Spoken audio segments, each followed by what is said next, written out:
flotation. Now, you want to put it up in the bow of the boat. You don't want any weight up here.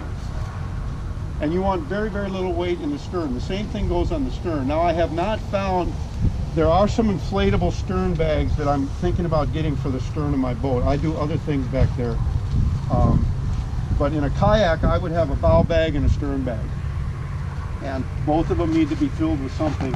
And they're intended to keep the bow, the weight of stuff, out of the bow.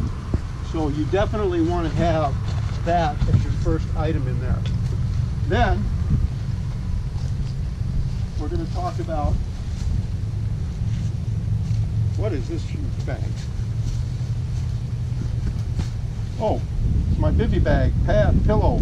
It's my bedroll. Or other, in your requirement, this is your sleep system. In this bag, I have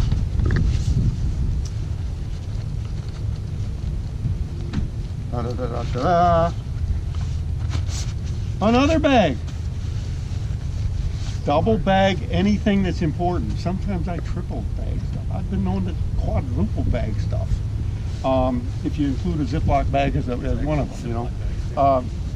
So inside this bag, and by the way, this is kind of a lightweight. What I typically will do is I'll have an evac lightweight bag, and then I'll have one of the heavier bags, you know, on the outside. But this one is what I have this time. In my sleep system, I have my sleeping bag, I have an air mattress, I have a inflatable pillow, I have long underwear, top and bottom, I have wool socks, and I have a head. It's actually one of the buffs that I do out on water, but I have one in here too. That's why I call it a sleep system, because no matter what the weather is, it could snow outside. And if I use all my layers, I'll be perfectly warm. My bag is rated for like 40 degrees, but then if I start putting on my layers, it can go much slower than that. So that's why it's a sleep system. It's not a sleeping bag. And when I say sleep system in the required equipment, that's what I'm talking about. You should be able to handle anything that Florida can dish out down to freezing. You know? So that bag gets rolled up, and because it's a sleeping bag, there's not a, it's still, you feel it's kind of heavy, but if you throw this in the pool, I guarantee you can lay on top of it and it would float you. It's good. So this guy in here goes, I turn it around and I push it right up here. And I want it there because it's lighter than the other stuff. And again, it takes up space. So now nothing can get by it and slide up in the front. All right? So the next piece of equipment, this is a little bit heavier than that bag. This is my shelter system. Now inside this bag, I'm not going to open it up, but inside this bag I've got 4 or 5 different waterproof bags. Now the tent itself, the tent poles themselves, I don't care if they get water. So I don't have them, they're in an organizational bag, it's not waterproof. The tent itself is in a waterproof bag. The ground sheet is in its own waterproof bag. Its fly is in its own waterproof bag. Now those waterproof bags are both to protect it from stuff coming in. If water got on it, it wouldn't really hurt a tent, right? But what it does, typically in the morning when you take the tent fly off, it's going to be really, really wet. So I stuff it in its own waterproof bag to keep it from getting everything else wet. Same with the ground sheet. I put that in its bag to keep all the dirt and crap that's still on it in its own stuff.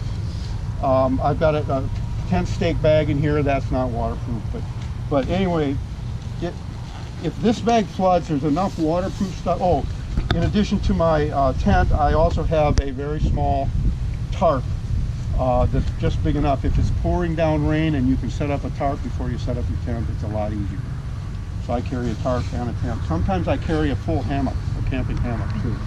I don't now because the one I had had some issues that I'm not using anymore. Anyway, that goes in the center the long way. All right. cook kit. I have my stove in here. I have an extra canister of fuel. Again, I'm not going to pull it all out. I've got a measuring cup. I've got my drinking cup. I've got coffee in here, instant coffee in here. What else? I think that's about it. I've got my spoon for eating, you know, and stuff like that. And then I've also got, I always carry in my cook kit, and I replenish it each day when I'm going to leave camp. I carry my evening meal and my breakfast meal for one day in here. So it's all in here for one day, and then I replenish it each day. The cook kit goes beside the tent, up in the front, on one side or the other. How much fuel do you take with you? Pardon me? How much fuel? I have a canister that's in the stove that I don't replace until it wears out. And then I have, now if I was going on a week-long trip, it would be a fresh canister. Okay. Today, it could run out on this trip, but I also have a spare canister with me.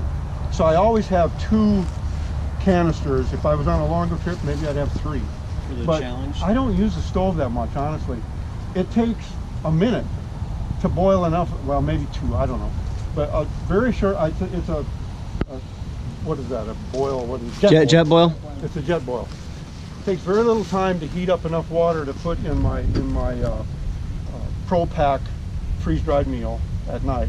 And then in the morning, I'm basically making 1 large cup of coffee, and that's it. It lasts a long time. One canister lasts a long time. Yeah, I was going to say too, I do the same thing he does. I have one that's partially filled and then I keep a full spare. And during the race this past year, we actually had a paddling partner whose canister either got damaged or something, so I had a full spare so he could still cook. And it was really nice just to keep our group going and fed, so I always keep a spare. Yeah. I always bring 1 in the stove and 1 spare. And they don't weigh much. It's really not an issue. Like if I was on a month-long trip, I'd probably carry maybe 2 spares, you know. And like I say, I've got that little wood stove. If you've ever used one of those little stoves, they work like a charm. You can just feed twigs into it, you know, and it'll burn enough. Or put the what is it, Nesbit or Esbit or whatever, those little fuel canisters. You can put those in there. I have them in my bigger survival kit. You can put those in there too for a real quick fire that'll heat up a cup of coffee or whatever. Then,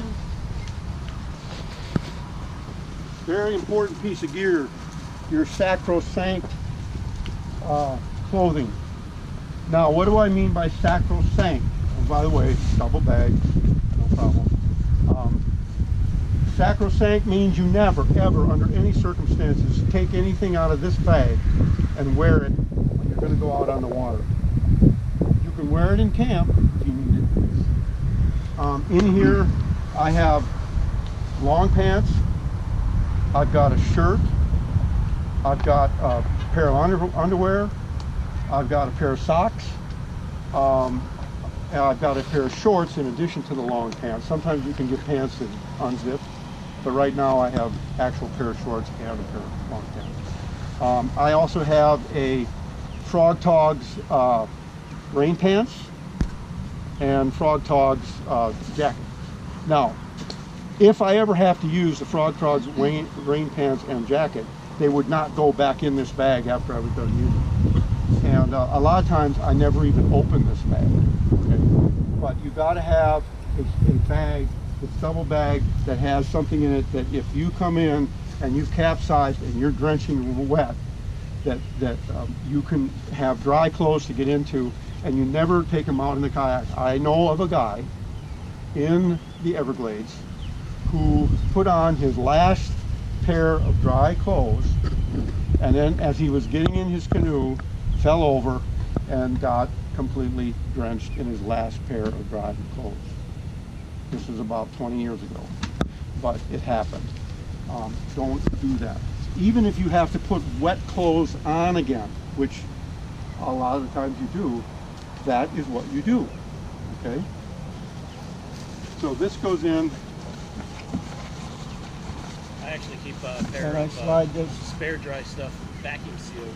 huh? I have a spare pair of dry clothes and vacuum seal them in with my my emergency kit bag. Yeah, that's a great So idea. they're not my normal type of thing camp clothes. They're my emergency. Yeah, you can have stickers. two Camp sets clothes. like that because hey, stuff happens, right? It happens out there, and you need to be